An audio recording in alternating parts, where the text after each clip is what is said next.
네, 안녕하세요. 오늘은 We Need to Talk About 사랑도 통역이 되나요? 시리즈로 처음 찾아뵙게 됐습니다. 이 시리즈를 간단하게 설명드리면은 We Need to Talk About은 제가 좋아하는 어떤 예술 작품들 또는 뭐 게임이라던가 어떤 문화적인 콘텐츠들 이런 것들에 대해서 항상 여운이 남을 때가 너무 많은데 그것에 대해서 저도 뭐 여운이 남으면 뭐 영상 찾아보거나 뭐 관련된 뭐 책을 읽어보거나 이렇게도 하는데요. 저 역시도 그런 콘텐츠를 한번 남겨보고자 그리고 그걸 통해서 여러분들하고 소통을 해보고자 이렇게 영상을 찍게 됐습니다. 그래서 주의하실 점은 이 모든 이제 제 말의 내용들은 전문적인 내용들이 아니다. 네, 라는 점. 제가 어떤 전문 비평가도 아니고요. 뭐 영화 쪽의 전문가도 아니니까 여러분들 그냥 친구랑 대화 나눈다 이렇게 생각하시면 감사하겠습니다. 네, 그래서 오늘은 사랑도 통역이 되나요?를 한번 다뤄보려고 해요. 제가 최근에 이 영상을 찍게 된 게 이 영화를 처음 봤는데 제가 그 날부터 그 다음 날 그리고 또 그 다음 날까지 총 4번을 연달아서 이 영화를 보게 됐습니다. 처음 봤을 때는 영화가 좋긴 좋은데 어떤 여운이 남는데 그게 왜인지 왜 내가 이게 지금 무슨 감정인 거지를 전혀 모르겠어가지고 그래서 다시 봤던 것 같아요. 한 4번쯤 봤을 때도 완전히 말로 정리되지는 않았지만 어떤 감정들이 조금씩 구체화되긴 했는데 또 그것들을 저희 또 이 컨텐츠를 찍으면서 또 이야기 나누면서 또 정리해 보고자 또 합니다. 그래서 제가 또 기억에 남는 장면들, 또 전체적인 이야기들, 제가 특히 좋아하는 장면들 이런 것들 또 위주로 한번 나눠보도록 하겠습니다. 네, 첫 번째는 줄거리부터 한번 이야기해 보고 싶은데요. 저는 가끔씩 이제 이동진 평론가의 어떤 영상들을 보면은 이 이야기는 뭐 하는 이야기다 뭐 이렇게 정리할 때가 있잖아요.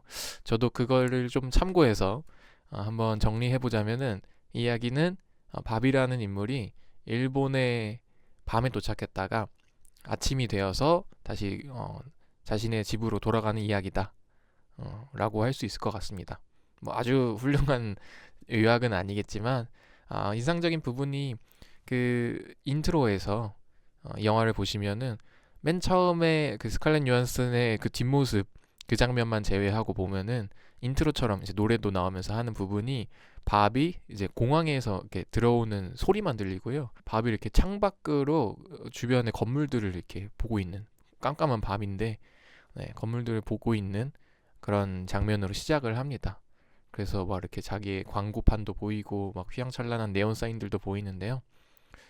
그런데 이제 맨 마지막 장면, 이제 샬롯과 밥이 이제 헤어지고 밥이 이제 택시를 타고 공항으로 향하는 장면에서 어, 밤 하늘이 아니라 되게 그 새벽 같은 약간 어두우면서도 밝은 푸른색 하늘이 펼쳐져 있는 것을 볼 수 있습니다.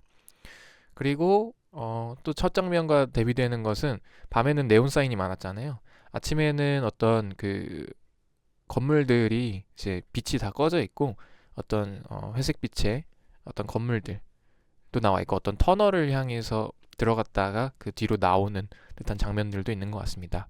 그 첫 장면에는 밥이 옆에 그러니까 창문 옆으로 보는 장면들이 많거든요. 그래서 건물들이 이렇게 보이는 건물들이 이렇게 펼쳐지는 그런 장면들이 있다면은 마지막 장면에서는 주로 길을 비춥니다. 그래가지고 건물들 자체의 어떤 그 외벽을 비추는 것이 아니라 건물들 사이에 있는 길로 이렇게 계속 따라가는 모습을 보여주고 있어요. 그래서 이런 것들이 제가 느꼈을 때는 이제 밤에서 아침으로 간다는 이제 비유와 또 어떤 건물 벽, 즉 어떤 막힌 것들을 보던 밥이 이제는 뚫린 길, 막혀 있던 것들의 해소가 됐다고 볼 수 있을 것 같습니다. 그래서 그것을 이제 두 번째로 주제와 한번 연결해 보자면 어쨌든 여기서 여러분들 다 느끼셨겠지만 이제 주제가 어떤 외로움이라는 키워드가 들어가잖아요. 저도 주제를 생각해 봤는데 외로움이 주제다라고 하기엔 너무 막연한 것 같고 어떤 외로움일까 아니면 외로움에 대한 어떤 내용일까 이런 걸 고민해 봤는데 사실 잘 모르겠습니다. 그렇지만 이제 줄거리의 요약과 한번 그 조합을 해서 보자면은 결국에는 어떤 막혀있던 외로움이 뚫리게 되는 과정, 그리고 낯설었던 외로움을 가지고 다시 집으로 돌아가는, 아니면 자신의 어떤 편안한 환경으로 돌아가게 되는 그런 이야기가 아닌가. 그래서 그만큼 외로움과 좀 친숙해지는 이야기가 아닌가, 이런 생각을 좀 해보게 됩니다. 여러분들은 또 어떻게 생각하시는지 궁금하네요.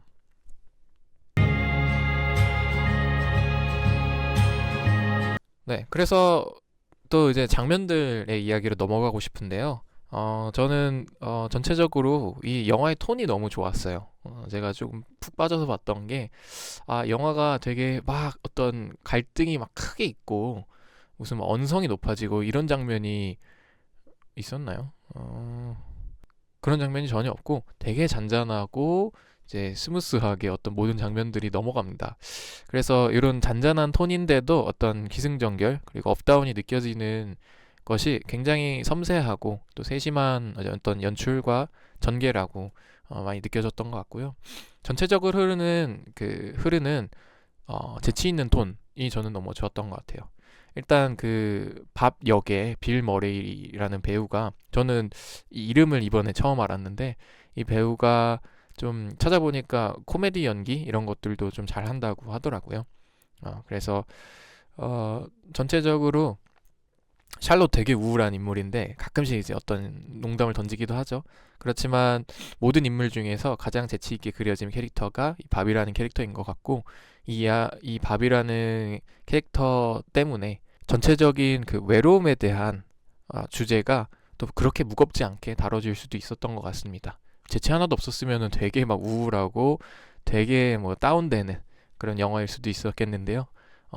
어떻게 보면 그 밥이라는 인물을 그렇게 설정함으로써 외로움이라는 것이 사실 우리가 재치 있게 또 극복해 나갈 수 있는 것일 수도 있지 않을까, 이런 가능성을 또 제시하는 것 같습니다. 그래서 재치 있는 장면이 또 어떤 것들이 있었냐.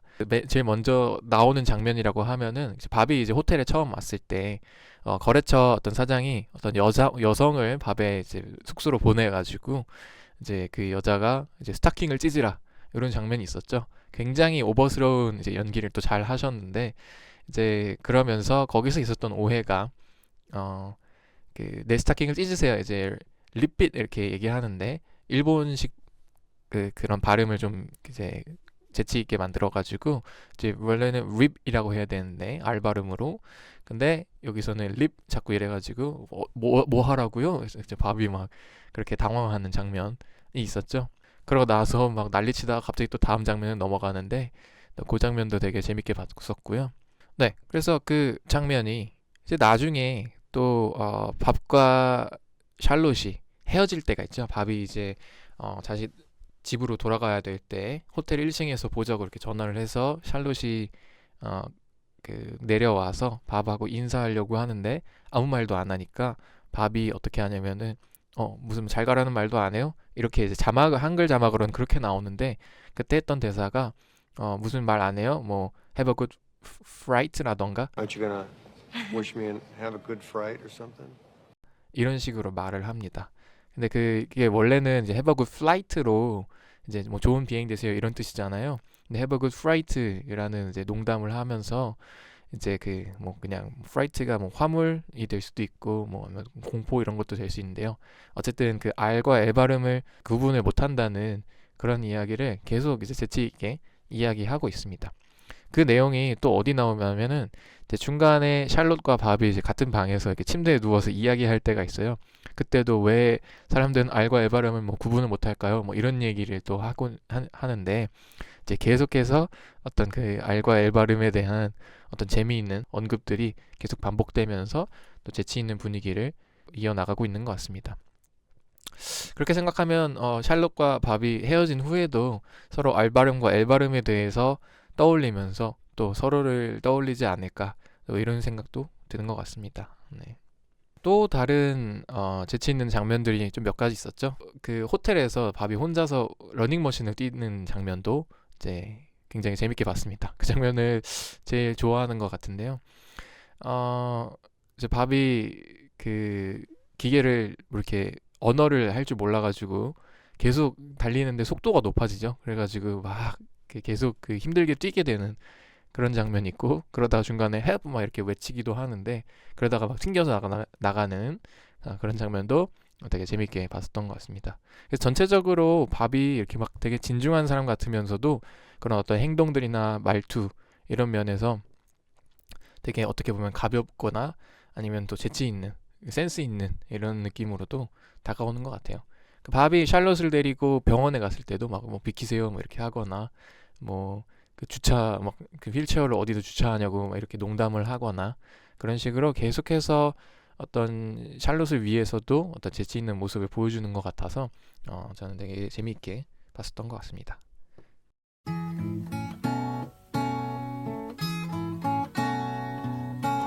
또 영화의 컬러에 대해서 한 번 더 얘기하고 싶은데요. 전체적으로 블루톤이 가장 많이 나오고 있죠. 여러분들도 느끼셨겠지만 샬롯이 창가에 앉아 있을 때부터 벌써 이제 블루 밤 하늘이랄까요? 네, 이런 것들이 장면들이 되게 파란색으로 많이 나오고, 그 후에도 곳곳에도 파란색으로 된 장면들이 많이 나옵니다. 샬롯과 그 바비 친구들과 함께 노래방에 갔을 때도 노래방 조명도 파란색이기도 하고요. 맨 처음 장면부터 맨 끝 장면에 어떤 푸른 하늘이 다시 밝아지는 이런 것들을 통해서 전체적으로 블루 하면 또 우울함의 컬러 아니겠습니까? 그래서 그런 우울함 그리고 외로움 이런 것들을 전체 영화 속에서 은은하게 계속 비추고 있다라고 할 수 있는데요. 또 재밌는 것은 블루톤이 그래서 맨 마지막 장면에 조금 밝게 변해요. 그러니까 해가 뜨기 전에 블루가 있잖아요. 그리고 해가 지고 나서 어떤 밤 하늘의 블루들이 있잖아요. 그래서 어떤 짙고 어두운 블루에서부터 밝은 색의 좀 어떻게 보면 또 그 약간 따뜻한 색감의 블루로 바뀐다는 것이 이 영화의 어떤 그 변화가 되는 과정이 아닌가, 그런 생각도 듭니다. 또 재밌는 건 레드 컬러가 좀 반복해서 나오는 것 같은데요. 맨 처음에 등장한 레드 컬러는 뭐 이렇게 전광판에 어떤 있기도 하고, 빨간색들이요. 또 일본 하면은 이제 국기가 이제 레드지 않습니까? 그래서 어떤 일본이라는 세계를 되게 낯선 컬러, 즉, 그러니까 빨간색을 일본 낯선 컬러 이런 식으로 좀 엮어서 상징적으로 표현했던 게 아닌가 싶기도 하고요. 그런 것들을 좀 뒷받침할 수 있는 게 바비 맨 처음에 이제 첫 촬영을 할 때 빨간 카페트 위에서 촬영을 하거든요. 근데 그 장면 보면은 굉장히 이제 불편하잖아요. 막 감독이 뭐라고 하는데 통역사는 제대로 번역해주지 않고 그런 빨간 카페트 위에 앉아 있는 상황이 굉장히 불편한 상황이 아닌가, 이런 생각도 들었습니다. 또 아마 생각나시겠지만 그 아내가 계속해서 카페트 색깔 좀 골라달라고 연락을 하고 이제 막 자는데 팩스를 보내고 그런 일들이 있었죠. 도착하자마자 받는 게 그 팩스 소포인데요. 소포, 그 카페트 원단 소포인데요. 참 그 장면도 어떻게 보면 되게 익숙한 사람에게서 온 소포지만 그 안에 있는 내용물들은 되게 낯설고 밥에게는 또 차이가 없어 보이는, 이 색깔과 저 색깔의 차이가 없어 보이는 그런 컬러이지 않을까 하는 생각이 듭니다. 그래서 밥을 굉장히 괴롭히는 어떤 색깔들이었던 것 같은데요. 또 근데 뒤로 가다 보면은 이제 그 장면 마지막에 샬롯과 이제 밥이 헤어지기 전날 밤에 바에 앉아서 서로 이렇게 안 갔으면 좋겠어, 막 약간 이렇게 막 그윽하게 바라보면서 눈빛 교환을 하는 장면이 있습니다. 그때도 이제 이 두 사람의 뒤로 창밖으로 아웃포커싱 돼가지고 빨간 빛들이 이렇게 빛나고 있는데요. 그 영화 중간중간에도 계속 나와요. 근데 그 장면에서는 이 두 사람이 바라보고 있는 그 눈빛 사이로 점점점이 이렇게 이어지고 있습니다. 점처럼, 그 선처럼 점들이 이어지고 있거든요. 그렇게 해서 반짝반짝 빛나고 있는데 그 장면이 되게 재치있게 연출됐다고 또 생각이 됩니다. 그래서 그 둘이 마지막에는 어떤 눈빛 교환을 하고 서로에 대한 열망을 나타냈는데, 아까도 얘기했듯이 이게 전체적으로 막 그렇게 격렬한 톤이 안 나오잖아요. 대신에 그런 불빛으로 서로가 굉장히 서로를 갈망하고 있다는 어떤 비유적인 표현으로, 은유적인 표현으로 그렇게 빨간 빛이 이렇게 서로 눈빛 교환이 되고 있는 장면을 된 게 아닌가. 그래서 그런 의미에서 빨간색이 어떻게 보면 서로에 대한 어떤 열정, 네, 그리고 어떤 사랑, 이런 표현도 될 수 있지 않을까. 그래서 굉장히 이중적으로 사용된 컬러인 것도 같습니다. 그 마지막으로 굳이 한 가지 더 꼽자면은 핑크 컬러를 꼽을 수 있겠는데요. 여러분들 아마 하시면 하시겠지만 이제 첫 장면에서 샬롯이 입고 있는 이제 그 완전 처음에 그 뒷모습만 나오는 그 샬롯의 속옷의 색깔이 분홍색이고 그 뒤로도 종종 분홍색 속옷을 입고 있는 것이 나옵니다. 그리고 이제 노래방에 갔을 때 장면에서도 분홍색 가발을 쓰고 있어요. 그래서 뭐 이 정도면은 별로 의미 없는 2번 정도밖에 안 나오니까 컬러라고 할 수도 있겠는데 아니죠. 또 따지고 보면은 방 안에 샬롯이 그 벚꽃 모빌을 달 때도 그것도 분홍색이었고 어떤 분홍색이 어떤 의미일까는 사실 저도 잘 정리가 되진 않지만요. 저도 뭐 찾아보고 하니까 분홍색이 결국엔 속옷의 컬러니까 어떤 이 샬롯이라는 인물의 어떤 소녀스러운 면을 뭐 드러내준다 뭐 이런 해석도 있었고요. 또 한편은 제가 생각할 때는 어떤 원래는 속옷의 색깔이었잖아요. 그래서 샬롯이 남들에게는 쉽게 보여주지 않는 그리고 보여주고 싶지 않은 자신의 어떤 감정이나 내면을 이제 표현하는 색깔이 아닌가 이런 생각이 들었습니다. 근데 그런 것이 그러다가 나중에 노래방에 갔을 때 이제 샬롯이 분홍색 가발을 갑자기 쓰고 나타나죠. 어떤 가발을 쓰는 장면도 없었는데 그래서 저도 그때 뭐 금발이 잘못 그 색깔이 내가 착각하고 있는 건가 이렇게 보이기도 했었는데요. 어쨌든 그 가발 같은 이제 핑크색 가발을 착용을 했을 때 샬롯이 하는 것이 무엇이냐? 밥을 적극적으로 이제 그 노래로서 유혹합니다. 어떤 터치가 있는 것도 아니고 되게 외설적인 가사가 있는 것도 아니고 어떻게 보면 그냥 노래를 하는 거다라고 볼 수도 있겠는데요. 또 한편으로는 밥에게 어떤 자신의 속마음을 계속해서 어필하고 있는 그런 장면이 아닌가. 그래서 이 분홍색이 샬롯의 속마음을 나타내는 어떤 컬러가 되지 않을까. 좀 그런 생각도 해봤습니다.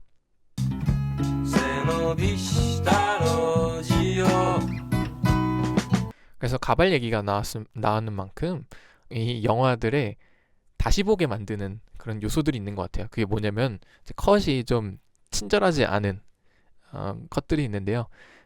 그러니까 그 가발을 갑자기 쓰고 나온다거나 이제 또 다른 장면에서는 제가 밥이 맨 마지막에 호텔에서 이제 샬롯한테 코트 좀 돌려주세요 이렇게 전화를 하잖아요. 근데 그 코트를 도대체 언제 가져갔지 싶은 거예요. 그래서 제가 여러 번 보면서 막 돌려봤는데 그게 어디 그 둘이서 같이 놀다가 어디서 나왔는데 그때 갑자기 샬롯이 안 입고 있던 코트를 입고 있더라고요. 그리고 바비 코트를 이제 벗고 있고요. 그래가지고 이때 코트를 줬고 그리고 쭉 살펴보니까 코트를 다시 안 받고 계속 이렇게 나오더라고요. 네. 그래서 이렇게 코트를 뭐 이렇게 줄게요 뭐 이런 대사 한마디도 없이 뭐 주는 장면도 한마디도 없이 어떤 그냥 장면으로만 내가 이해를 해야 되는 것이 조금은 불친절하면서도 이 영화만의 어떤 섬세하고 또 소녀스러운 어떤 톤을 만들어내는 것 같아서 또 굉장히 좋게 느껴졌던 것 같습니다. 코트 말고도 또 다른 장면이 있죠. 갑자기 이제 샬롯이 나중에 밥하고 이제 스시집에 가서 근데 저 발가락 다쳤어요. 뭐 이런 얘기를 해서 또 병원에 가게 되잖아요. 근데 그 발가락을 언제 다쳤지? 그냥 뭐 하는 얘기인가 싶었는데 제가 한 3번쯤 봤을 때 깨달은 게 샬롯이 맨 처음쯤에 이제 방에서 혼자서 막 시간 보내고 막 이런 장면들이 나오는데 핑크색 그 벚꽃 같은 모빌을 이제 침대 위에 달다가 침대에서 내려오다가 책상에 발을 찧어요. 근데 그게 뭐 발가락을 다친 건지 뭐 발을 다친 건지 발목을 다친 건지 하나도 안 나오고 뒷모습으로만 나오거든요. 근데 그게 거의 영화 한 마지막쯤 가서 영화 거의 첫 장면이 거의 마지막쯤 가서 발가락 다쳤어요 이렇게 나오는 거예요. 그래서 뭐 일부러 의도한 거일 수 있겠지만 그만큼 우리도 몰랐던 감상하는 사람도 그 시간 동안 이 사람의 어떤 아픔을 몰랐던 그런 시간들을 줌으로써 이것의 의미를 더 강화하는 것이 아닌가 이런 생각도 들고요. 또 샬롯이 그만큼 자신의 어떤 숨기고 싶은 어떤 마음들을 이 사람에게 숨겨왔던 마음들을 밥이라는 인물에게 또 털어놓게 되는 장면이 아닌가. 근데 밥이 또 거기서 적극적으로 이제 같이 막 병원 가지고 하죠. 그런 것들이 참 따뜻하게 보이기도 했습니다. 그래서 전체적으로 좀 생략된 장면들이나 어떤 이렇게 굉장히 세밀하게 봐야 디테일하게 봐야 느낄 수 있는 이해할 수 있는 장면들도 좀 있는 것 같더라고요. 그래서 전체적으로 이런 요소들 때문에 제가 또 여러 번 연속으로 또 이 영화를 보게 된 게 아닐까 하는 생각이 듭니다. 네, 여러분들은 이 영화 어떻게 보셨나요? 제가 뭐 설명한 부분들도 있고 또 설명하지 못한 어떤 다른 또 인상적인 부분들도 있는데 여러분들도 영화 한번 보시고 또 댓글로도 여러분들 감상이 어떠셨는지 또 기억에 남는 장면들이 어떤 것이 있는지 같이 나눠주셔도 좋을 것 같습니다. 네, 그럼 오늘 리뷰랄까요? 네, 리뷰 아닌 리뷰는 여기까지 하도록 하겠습니다. 감사합니다. behind